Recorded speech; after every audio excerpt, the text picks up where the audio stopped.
If you can do it right, you will make his eyes roll into his core. It's not every time ta ta ta ta ta ta ta. No.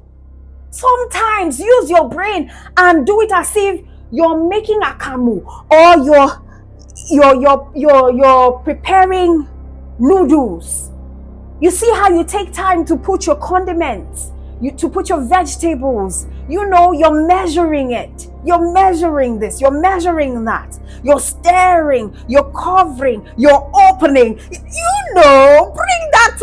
Cook him. What I'm trying to say in essence is that cook him in the bed. Cook him in the bed. You see that thing that they say, let her cook. Bring it to the bed. Cook your man in the bed. It's not every time. What are you pakpaing for? What are you pakpaing for? Sometimes you need to pak.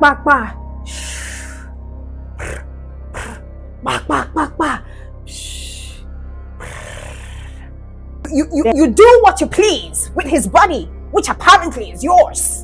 If you're married, by the way, make sounds like you can't help it, because you know what? The combination of your body and your voice, it is deadly. You milk him to the very last drop. You milk him till the very last breath. In that moment, you milk him till he has nothing else to release.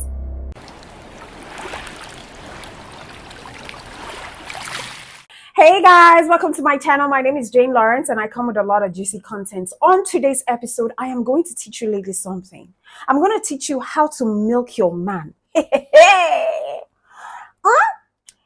you think I have been giving you juicy content, wait for this one. Because when you are totally done with this man, he will remain addicted to you. His soul will surrender to you, because you're not just going to milk his body, you're going to milk his soul, you're going to milk his mind, you're going to milk his absolute, complete surrender.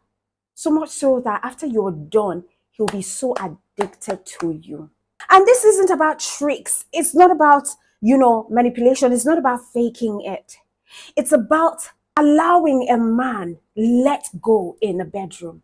Do you know, because of how society has placed a man, he should be performative. He should do this. He should do that. He should not be caught in a situation where a woman sees his soft side as weakness. But what we're going to do today, we're going to allow our men embrace their weakness, embrace their emotional side. I'm sure this is your man that you already know. You're going to figure out his emotional buttons, his mumu button. When I mean mumu buttons, for those of you who are not Nigerian, mumu button means that button that when you touch, when you press, he becomes like marshmallow. He becomes so soft like a teddy bear. That alpha male that you think, oh, he's so strong, he's not soft, you rarely see his soft side. You've not figured out what his mumu button is. When you figure out what your man's mumu button is, and he knows that you're the only one who knows what his mumu button is, once you press it, he's going to go, and he will not be ashamed of showing his soft side to you. Because why? You are capable of handling it with such respect and reverence. You don't take the fact that he has shown you his fragile side, his side, and you play with it. You use it to manipulate him. You use it as power over him. No, you only use it to please him, to make him relax, to make him release. And any woman who can bring a man to a point where he can release without having to perform, without having to show off, that woman has won that man. That woman, and men don't talk. So they practically will not even tell you exactly what their mumu button is. But you have to be very intuitive. You have to be very smart. You have to pay attention to every movement he makes when you are dealing with him in bed. Every time that you go to bed with him, make sure that you are going to come out with him feeling famished, finished. exhausted, not exhausted in a very negative way, but exhausted in a way that makes him feel like something has lifted. He's now become light as feather. Are you hearing me? Because listen, the power that we hold as women is a lot. And if you can use it positively to nourish your man, to nurture your man, you are the queen of his sex life. So knowing how to make a man is not about manipulation, like I said earlier. It's even less about him, but more about you. It's about you unlocking your deepest feminine energy and using it to pull him out of his ego, of his pride. It is about you pulling him out of his performative mood. And you're doing it slowly, intentionally, and relentlessly, with the most sincerity of your heart. So much so that he knows that this woman is coming to him in reverence, in worship. And this is for good men. For good men, we're not doing this for any riffraff. Before I go straight into it, you're not doing it for any riffraff or for a man who does not take accountability, or a man who does not take care of you, or a man who does not respect you and place you on a pedestal. See, men need to understand that women will treat you as good as you want them to treat you only if you treat them well. Most of you men, you're struggling to make a woman wet for you. But the truth is that the problem is not her inability to get wet. It is your inability to create a terrain or create a platform where her femininity can thrive. You're not putting things in place for this woman. You're not preparing the ground in place. We're not talking about the men now. We're talking about the women. So now, this is exactly what you do. You start with what I call starvation. Every seductress knows how to starve a man to a point where his soul is longing deeply for her. What starvation means is you not giving him everything at once. That's why I encourage women not to give it all at once. Don't give it all at once. Don't give him sex all at once. Let him hunger, let him long for it, let him desire it, let his body be vibrating. Like, let him not even be so sure that he's going to get it. Do you understand? But you know deep down that eventually he's going to get it. But you're not giving him that certainty that this woman is going to knock me. I'm going to knock this woman. Let him not have that certainty. So if you're not giving your man everything all at once, right, what you need to do is learn to tease him outside of the bedroom. When you guys are talking or you're chatting, you're in a park or you're out somewhere, just say something and run your hands, across his beard if he's got beards. Someone like me, I love men who have beards. Don't come to me looking beardless because I want to have something to play with. Do you understand what I mean? Just graze your hands through his face when you're talking to him and look at him. Pay attention when you're talking. Smile. All right? Sometimes he can be talking to you and he just makes fun or he just cracks a joke and you just laugh. And then you raise your eyes and bite your lips. That thing will take him off guard because that's another subtle way to seduce him, especially if you're wearing red lipstick. So a lingering touch on his neck is enough to get him turned on by you. Or you say something to him in whisper and give him a look that says, I want to eat you raw later tonight. That look that says, you know what I'm going to do to you later on tonight when we leave this place. And you guys, probably you're doing it when you guys are in public. You give him that look. He's not expecting it. He just turns to you and he sees that naughty look Of course, a man who knows his woman in and out, knows her expression, knows without even talking or without her even signaling or without her verbally saying anything, knows that that look is a look from a woman who is probably trying to seduce him, probably has nasty ideas behind her head. All right? Or when you sit with him, just make your hands graze on his legs. You know, men, their lats, their legs are very sensitive. And these are parts that we women, we don't really play with all the time. So when you start caressing his legs, right, without saying words, his mind will be registering that there is something up your sleeves. Even when you're doing it with unintentionally, he would register it. He will feel the depth. He will feel a tinge of sensation between his legs. And by the time both of you are alone, he will be aching. He will be throbbing to eat you all up, to have you make him surrender. You would see the hunger in his eyes. You will see it in the way he touches you, in the way he holds your hands, in the way he embraces you or holds your hips. You will see the raw hunger, desire, raw, dark desire in his eyes, especially when you guys are in public.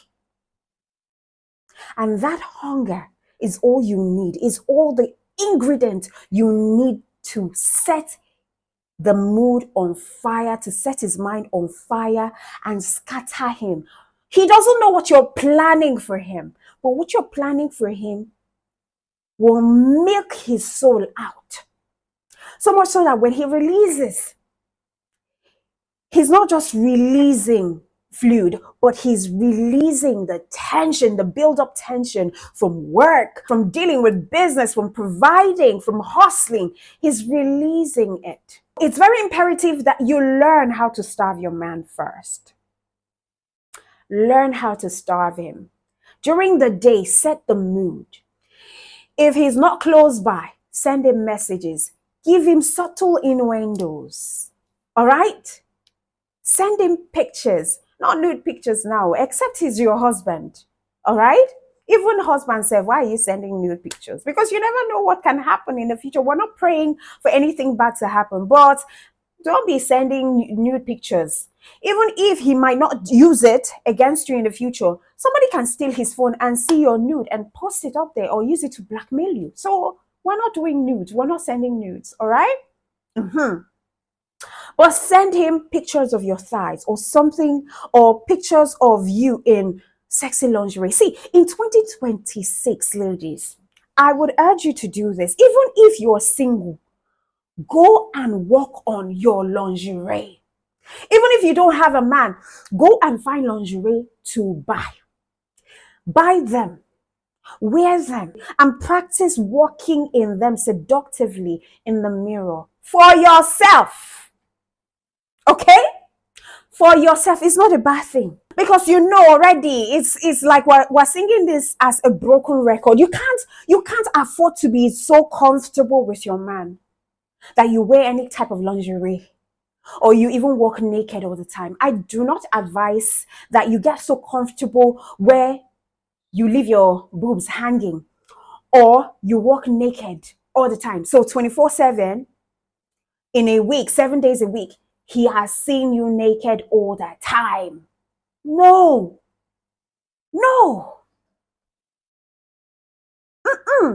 I know he's your husband, but don't give him the visuals all the time. And even if you're going to walk naked 24/7, make sure that your lingerie, it's well invested. You know how you invest in your clothes? Invest in your lingerie in such a way that every day you're wearing a sexy lingerie. Okay? Some of you will say, Jane, some of us have work to do. You have work to do. Wear the lingerie to work. When you come back, as you're removing your clothes, you're not removing your clothes and he's seeing blue bra, red pants. What kind of mismatch is that? What kind of mismatch is that? Do you know what side chicks do? Or these girls out there do? They prepare. Oh, you would tell me, oh, they don't have work to do. Now you sabi. Now you sabi. Are you going to be feminine or not? Do you want to lose your touch or not? Do you love him that much? Now don't tell me, oh, men are not worth it. Now you know the kind of man where you marry. You're the one who knows the kind of man you marry. That's why I say be patient, take your time before you marry a man. Make sure that he's a man who is kind, who is generous, who answers to God. Okay? And he's a man who respects your marital vow. I still believe that they are good men. Now, you guys are at home. This is where you have to take charge and take control of the pace. Because you've starved him, right? Throughout the day. You've teased and you starved him. He's longing to touch you. He's longing to get it over with. That's where you take control of the pace, because if he gets it done and dusted, the excitement just fizzles out. And it doesn't just become a release now with impact. You want it to be a release with an impact that sounds like ripples of water. You know how you throw stone into river and it forms ripples? That's the ripple you need to ignite in him after he has come the first time. So that after that first time he relaxes, or he goes through refractive period, right? Where he needs to gain himself. But because you took control, you held the pace, you teased, you seduced, you created tension, which is very imperative if you want him to explode with such great sensual height. He will want to get back into round 2 because round 1 was fast. See, if you know how to play this very well, round 1 will be too fast for him because of that built up tension. So much so that after round 1, he's just waited 1 hour. He's turned on again because he wants to experience it longer with you. So take control of the pace. If you're going to take charge, you have to set the rhythm, and always, all the time. So when he tries to rush into you, when he tries to kiss you, when his body is shaking, his hands are reaching for things underneath your skirt or underneath your gown, you slow him down. You tell him, nah, take your time. All right? Let me set the mood right. I know you desire me so much, baby. But listen, we're going to take it slow, because this is not going to be some ordinary sex. It is going to be 2 souls worshiping. You hold his hands above his head, pin him to the wall if possible. This is where your dominance comes into play. Just hold his hands above his head and whisper to him, baby, not yet. Okay? And who is in charge? Who's in charge? If he's not saying anything, ask him again. I'm asking you a question, baby. Who's in charge tonight? And when he says you plant a kiss on his lips. Kiss him with so much passion. His legs will be wobbling. Especially if he has not seen you in this mood for a long time. Anyone who knows me by now knows that I love to take charge, especially in the bedroom. I love to treat. I love to flip the scripts. I can be dominant. I aim to please. So when it comes to seduction like that and controlling pace, making the tension burn slowly, making the passion burn slowly. See, the slower the passion burns, the more impactful the release will be. It will hit, bam. So in this process, you're milking his emotion. You're milking his desire. You've not done the main act. You're just milking his desire. You're stretching it. You're making him long. You're making him but you're not going to do it in such a way that it feels frustrating. You're timing yourself. You're not dragging it. Because when you drag it, it becomes what? It becomes frustrating for him. He might even lose the hardness, and you don't want it. So be smart. Be calculative. After you finish kissing him with his hands above his head, you've pinned him to the wall or maybe to the bed. You look him dead in the eyes and you say, I decide when you get it. Understand that the longer you make him wait,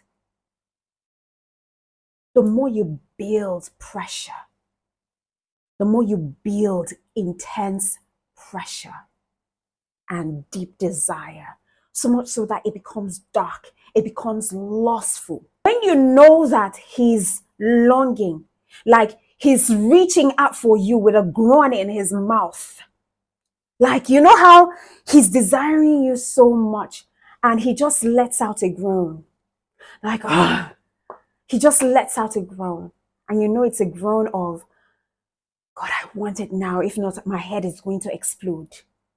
This is when you enter into part 3. Part 3 is when you now use your body as a weapon. Are you ready? You guys, are you ready? That's when you use your body as a weapon. And not just a weapon, but a weapon of pleasure. This is when you now decide to move slowly on him. Grind slowly, deliberately. The intention is not to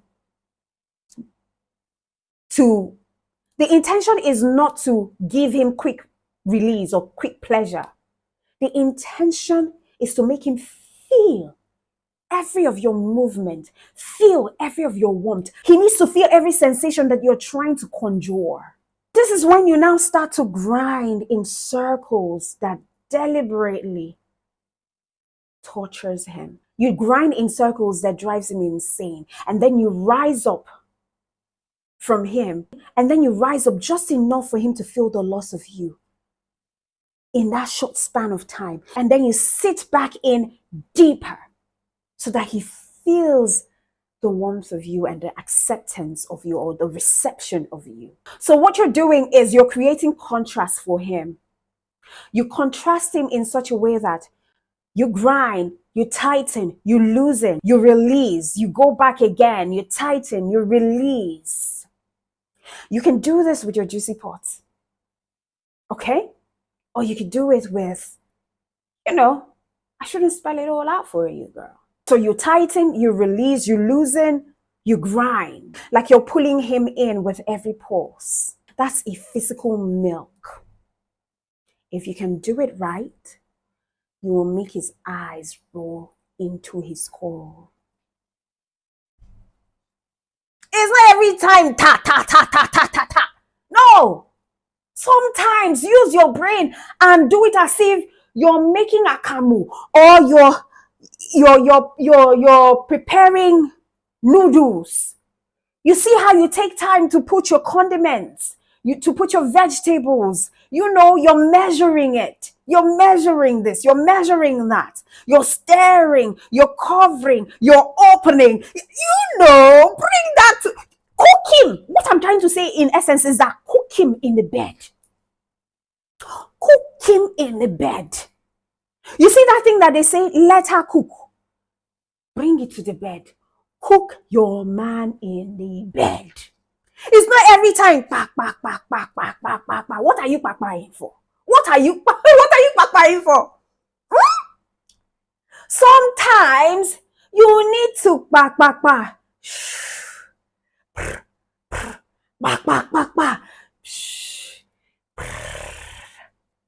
Then you quiet.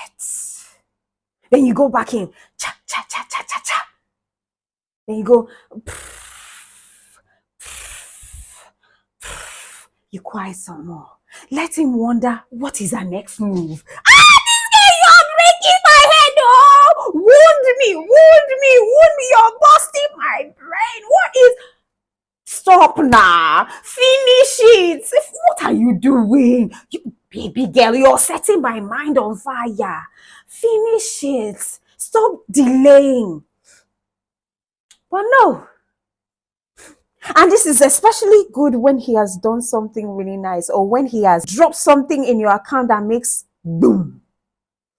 I'm talking about husbands, so I'm not talking about boyfriends, right? Because sex is not transactional. That's not what I'm saying. But I'm saying if he has done something, even if he has not done anything, just you doing this, he will do. If you marry a man whose hands are akuko, God forbid, like he's stingy, when you do this, he will release. He will release because he knows to get the best out of you. He needs to make you feel good. And part of making a woman feel good is taking care of her basic needs. It is in the cha-ching, right? Because if he's not giving you the cha-ching, obviously he's giving it to someone else. And maybe that someone else is the one who is scattering his brain. All resources need to be gathered into the family, not outside. We need to build the conglomerate inside the family, not outside. What? Let's enter into another dimension. And this dimension is what I call milking his mind with dirty truths. Some of you just keep quiet. When you are doing the do, you keep quiet. What are you keeping quiet for? Have a conversation. Talk to him dirty.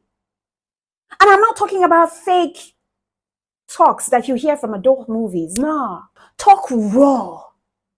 Speak the truth of how he makes you feel, how you want to eat him raw, how he's the best thing after sliced bread. Describe how his weapon of mass destruction makes you feel like the luckiest woman on earth. Men need to feel some level of ego boost. When he sees that, you think that he's got a weapon of mass destruction. When he understands, and you're not joking, or you're not telling him lies, right? He knows that what you're saying is true. And you love it. He will not take you and play. So you tell him how good he feels. How he makes you feel like a woman that no other person could ever. Tell him how much you love to see him lose control, how much you love to watch him lose control under your hands or in your hands. Say his name like a spell. Say his name like it is the best thing, it is the best word out of the dictionary. Let it ring in his ears like lullaby. Make sounds like you can't help it. Because you know what? The combination of your body and your voice, it is deadly. It is explosive in the mind of a man who is intoxicated by you, who has been starved, who has been teased all day long or possibly all week long. That's if he's on a trip. Number 5, this is where you start to milk him. The real milking starts from this part. This is where edging comes into play. I think some years ago, I talked about how to edge a man. It can be frustrating sometimes. Some men don't really like it. But you're the one who is in control. He's not the one in control. So you don't bloody care what he likes or he doesn't like. You're in charge. You do what you please with his body, which apparently is yours. If you're married, by the way. You edge him mercilessly. You bring him right to the edge of passion, and then you withhold. You stop. When you think that he's getting to cloud 9, you just stop. Hey, he will come crashing down. Then you start again. You start to tease him. You start to caress him. You start to make him feel high again. You pull away. When you see that he's about to, you pull away. You kiss his neck. You kiss him. You caress him. You talk dirty to him. Let's assume that you are on top of him and he's inside of you. He's enjoying, you saddling like a horse. And at the end of the day, you just pause. You stay still. You let him throb inside of you. No pressure. You let him stay still. You'll be wondering what's going on. You look at him deep in his eyes. And then you ask him, do you want to release? Or do you want me to release? And make sure that he answers you.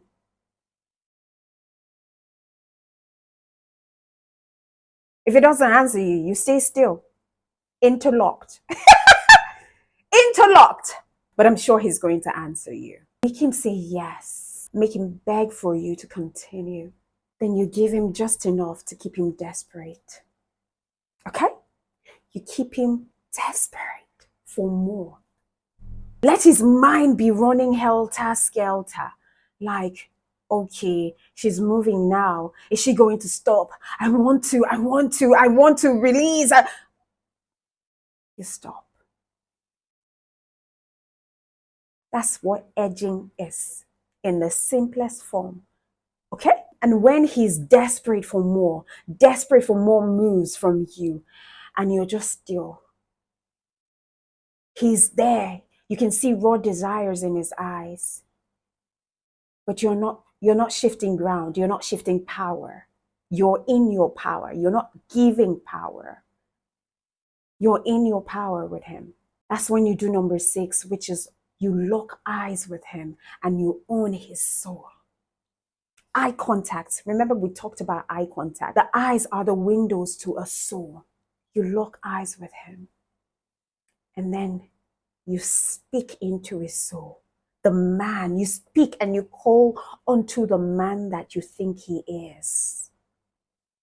You're the best man ever. I need you to know that I love you deeply and you mean the world to me.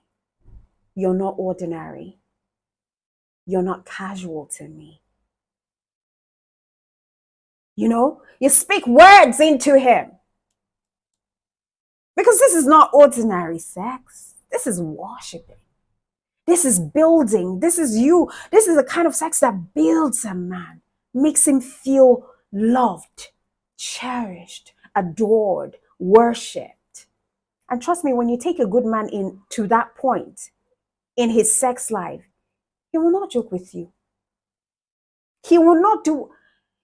If he does anything to jeopardize that relationship or that marriage, trust me, once you take a bow, he will never be the same. He will measure every other girl. He will measure every other girl against you. You'll be a standard. Because nothing was ordinary with you. When you lock eyes and you own his soul in that moment, this is where the real milking happens. When he's deep inside of you and he's holding your gaze and you're speaking life into him. That's powerful. And in that moment, don't let him look away. Let him see how deeply he affects you. Let him see how much pleasure he gives to you. Let him see the fire, the raw desires in your eyes. Let him see how he's affected you. And in that moment, he's not just inside of you. He's inside your power. And he will never forget. Ever. And then, number 7 is when you drain him completely. When you let him fall over the edge, when you let him release, don't just stop. Continue to squeeze, continue to grind, continue to tighten, continue to release, continue to drop in. Let him feel it in the height of that sensation. When the sensation is so heightened, don't stop. Keep on draining, keep on squeezing, keep on tatataring. Keep on tatataring. Keep on tatataring. Milk till he feels his soul leaving his body. That's when you keep moving. That's when you keep making sounds. That's when you keep squeezing. You ride him through him falling over the edge. You milk him to the very last drop. You milk him till the very last breath in that moment. You milk him till he has nothing else to release. And when you think that he's undone, you hold him tight in warm embrace. And then you plant kisses all over his face, all over his neck, his body.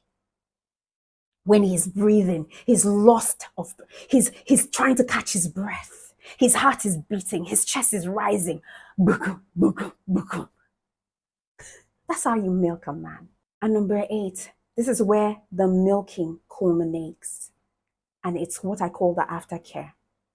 When you finish milking him, right? And he's far spent, he's shaking, he's empty, you draw him closer to your chest. And you embrace him. You give him forehead kisses. And then you whisper into his ears and say, good boy. You're a good boy. Let him feel totally safe in your arms afterwards. Because now he can associate total surrender with you and only you. If you do it right, he will not just come hard. He will come back harder. He will crave you like a drug. He will think of you when you're not present, when he's alone with himself. You will find him texting you at 2 a.m. You will find him texting you good morning. He's the first person to send you good morning, the last person to send you good night. He will chase. You're married though, but he's chasing. He'll be gifting you. Because sex with you is not casual, it is deep. It is like a worship session. You know how you go to church and you worship God? That's how he will associate your sex with him. Because you didn't just sleep with him, you milked him. Body, soul, ego, desire. And now, he's yours in a way that he cannot even explain. So go slow, go easy, take your time, be deliberate, be greedy, and take everything he has to offer and leave him empty. So that he has no choice but to come back and fill you up again. See, we as women, we've got the power. But how are you using your power? I have shown you how to use this one. Go and use it tonight with your man. Okay? This is where we end it until we come your way. When I come your way, do you know that I love you and God loves you best. Mwah.